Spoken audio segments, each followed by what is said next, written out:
This wasn't supposed to happen. Not like this, not this fast, and definitely not from someone who barely touched the field. Because what just dropped has the NFL scrambling, the Browns looking uncomfortable, and a lot of people suddenly very quiet. A rookie quarterback with almost no playing time just forced his way into a conversation the league usually controls from the top down. Here's the part nobody can explain away. This wasn't a media push, it wasn't a coach-backed campaign, and it wasn't some feel-good storyline built off hype alone. This came straight from the fans, the same fans who watch every snap, argue every Sunday, and don't care about protecting narratives. When the latest Pro Bowl voting results came out, one name sat in a spot that made absolutely no sense on paper, and that's exactly why it matters. Because this isn't about a rookie being liked, it's about a rookie being undeniable. Someone who was benched, limited, and barely given a window suddenly showed up where only established stars are supposed to live. No full season, no long leash, no organizational push, and yet, there he was, staring down quarterbacks who've been handed the keys for years. That's when the conversation shifted. Quietly at first, then all at once, fans started asking questions the league doesn't love answering. How does someone with so little opportunity break through like this? What does that say about the system that tried to slow him down? And why does it feel like this result caught way too many people off guard? Because once you see where Shedeur Sanders landed and who he landed next to, you realize this wasn't luck, this was momentum, and what happened next is what really shook the league. The moment the Pro Bowl quarterback rankings went public, everything changed. No build-up, no warning, just a list that immediately made people stop scrolling and read it twice. Sitting at number 10 was a name that shouldn't have been there, at least not according to the usual NFL logic. Shedeur Sanders, top 10 in the entire league.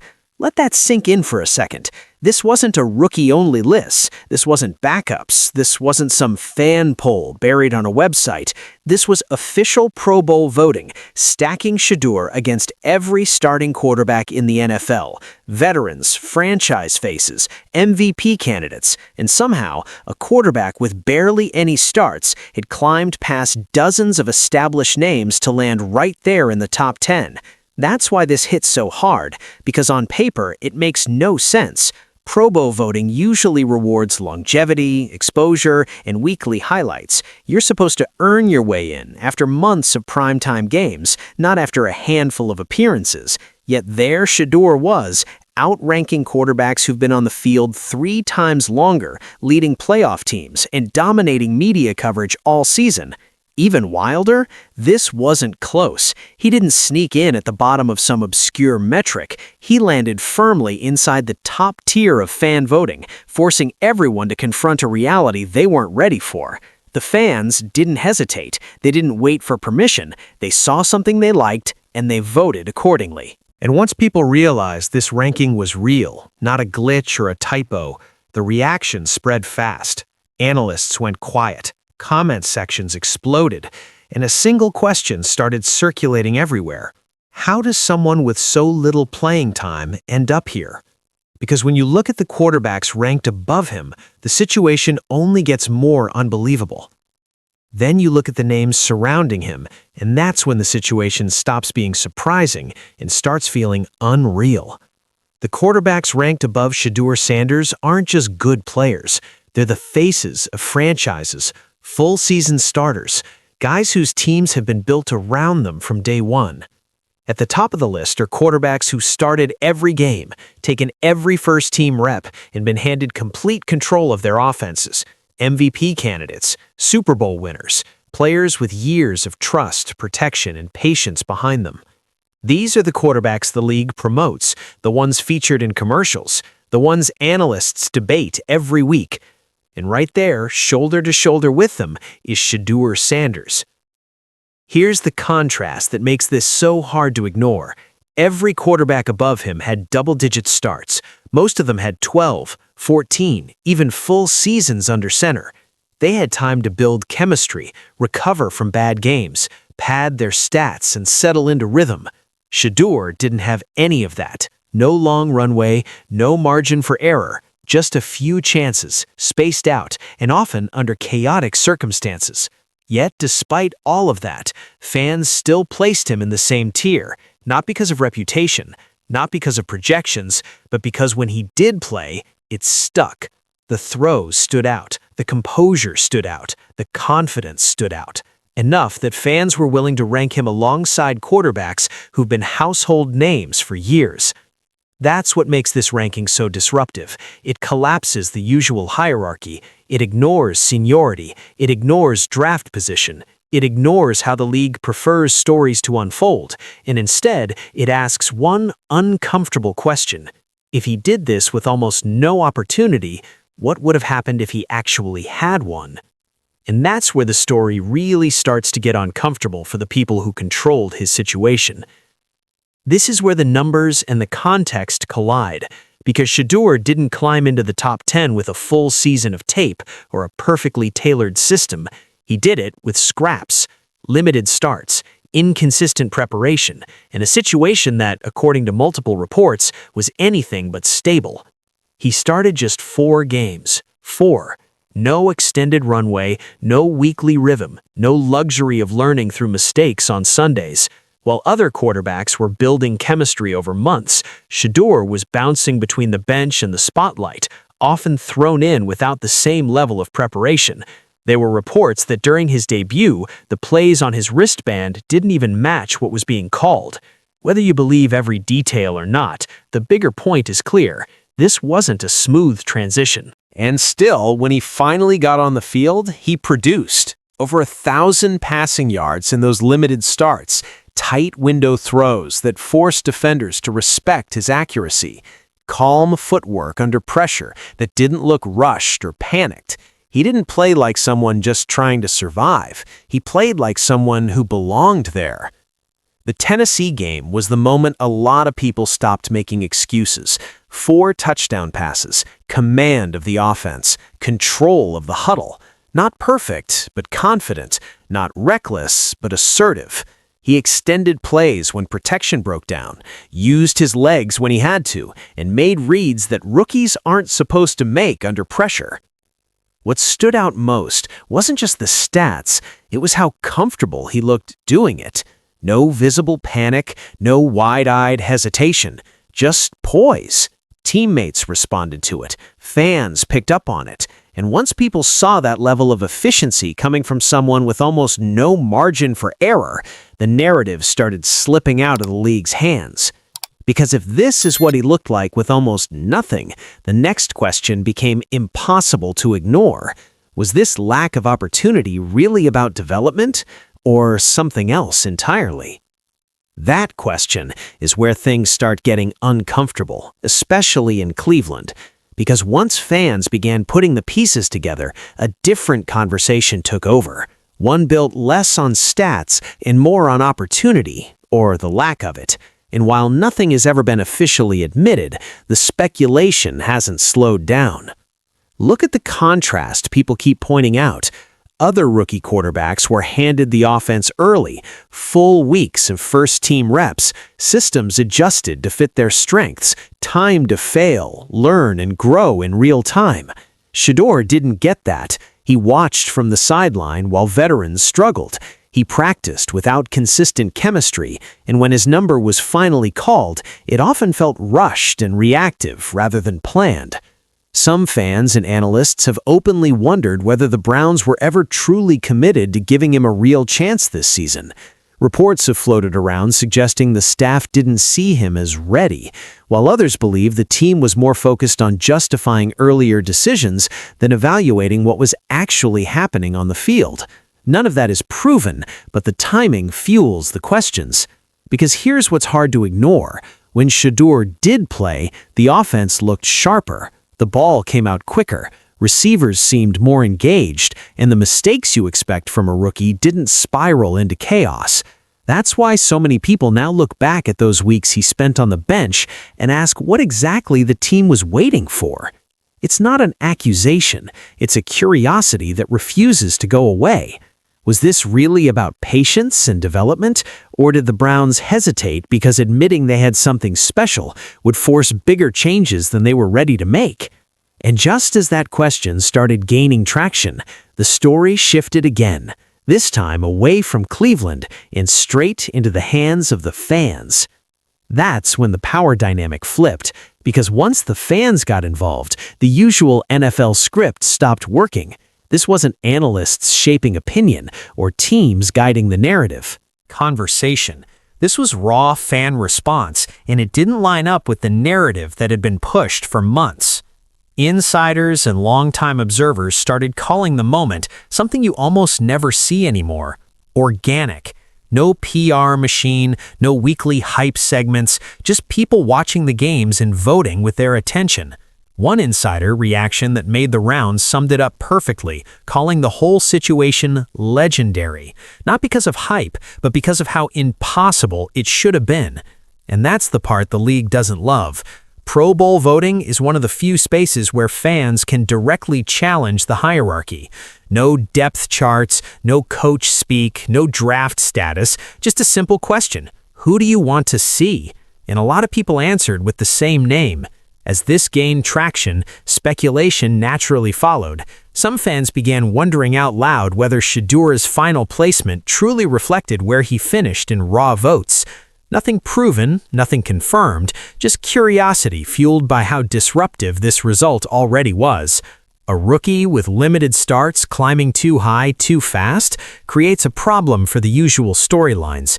Because if fans are telling you they believe this quarterback belongs among the league's elite, it forces uncomfortable admissions, it challenges evaluations, it puts front office decisions under a spotlight, and it raises a bigger issue the NFL rarely wants to deal with: what happens when fan perception completely breaks away from institutional messaging? And just when that tension peaked, one comparison sent everything into overdrive and pushed this debate far beyond Cleveland. That comparison hit like a shockwave as the vote totals circulated online. Fans noticed something that immediately lit up social media. Shedeur Sanders didn't just crack the top 10, he reportedly pulled in more Pro Bowl votes than quarterbacks who had been starting all season long. Think about what that actually means. While other rookies were taking every snap, leading teams into playoff conversations, and getting non-stop national exposure, Shedeur was spending half the year on the bench. Fewer games, fewer highlights, fewer chances to stay top of mind. And yet, when fans were asked who they wanted to see, they chose him anyway. One name kept coming up in those comparisons, and it made the situation even harder to explain. A full-season starter, a rookie widely praised for stability and leadership, a quarterback whose team was winning. And still, Shedeur's vote total was higher, not by accident, not by a technicality, but because fans clearly felt a stronger pull toward what they saw when he played. This isn't about tearing anyone else down. Multiple young quarterbacks are having solid seasons, but popularity at this level doesn't come from box scores alone. It comes from moments, from confidence, from the feeling that something different happens when the ball is in someone's hands. And that's the reaction Shedeur triggered in a very short window. That's why this result rattled people. It suggested that excitement, not just availability, drives attention. That fans are willing to overlook limited playing time if the impact feels real. And once that realization set in, it exposed a deeper irony that no one could ignore. Because the same organization that limited his chances was suddenly benefiting from the spotlight he created. That's where the irony reached its peak. The Cleveland Browns, the same organization that spent months keeping Shedeur Sanders on the sidelines, suddenly had no choice but to acknowledge him publicly. Once the Pro Bowl rankings went live, the momentum was too big to ignore, and the fans had made their message impossible to spin away. The Browns posted the updated Pro Bowl fan vote rankings on their official social media accounts. Not a vague mention, not a quiet nod, a full list. And right there, alongside established defensive stars and longtime leaders, was Shedeur Sanders, sitting at number 10 among all NFL quarterbacks. The organization that hesitated to hand him the offense was now promoting his league-wide recognition. That moment didn't go unnoticed. Fans immediately pointed out how fast the tone shifted. Weeks of cautious language suddenly gave way to celebration graphics and countdown reminders to keep voting. It wasn't about development anymore. It wasn't about waiting. The numbers spoke louder than any press conference ever could. Comment sections filled up fast. Some fans celebrated the validation. Others didn't hide their frustration. And that split reaction only highlighted the pressure the organization was under. When fan support reaches this level, silence isn't an option. The Browns had to engage, whether they were comfortable with it or not. What made it even more striking was how unavoidable it felt. This wasn't a storyline the team created, it was one they inherited. And once the official accounts posted that ranking, the debate moved from speculation to reality. Shedeur wasn't just a topic anymore. He was a verified top 10 vote-getter in the entire league. And that acknowledgement cracked the door open to something even more revealing, the growing divide between national support and the loudest local critics. That divide became impossible to miss. As the rankings spread, the reaction wasn't just praise, it was noise, loud and emotional, and often coming from places you wouldn't expect. Some of the harshest pushback didn't come from rival fan bases or national media, it came from inside the Browns' own community. Scroll through the comments and you see it instantly, a small but vocal group dismissing the ranking, questioning how we even made the list, calling it embarrassing. Not analysis, not critique, just frustration. And the more visible Shedeur's support became, the louder that resistance got. But here's the part that matters. Noise isn't numbers, and numbers don't lie. For every angry comment, there were thousands of silent votes coming in from across the country. Fans with no loyalty to Cleveland, no stake in local media debates, just people watching football and responding to what they saw. That's how Shedeur ended up here in the first place. Not because everyone agreed, but because enough people did. This is what often gets lost in online outrage. The loudest voices feel dominant, but they rarely represent the majority. The bigger picture tells a different story. National support, cross-team interest, viewers tuning in specifically to see what he'll do next. That kind of attention doesn't come from arguments, it comes from belief. And whether critics like it or not, this moment is already locked in. The votes are real, the ranking is official, and it's now part of the record. You can argue about readiness, you can argue about opportunity, but you can't erase what happened when fans were given the chance to decide for themselves. Which leaves one final question hanging in the air. If this is what Shedeur Sanders did with almost no runway, what happens when he finally gets one? And that's why this moment is bigger than a number on a list, bigger than a Pro Bowl ranking, bigger than a single season. Because once something like this happens, it can't be undone. No revision, no spin, no walking it back. Shedeur Sanders is now officially on record as one of the most fan-supported quarterbacks in the entire NFL, and he did it under the least favorable conditions possible.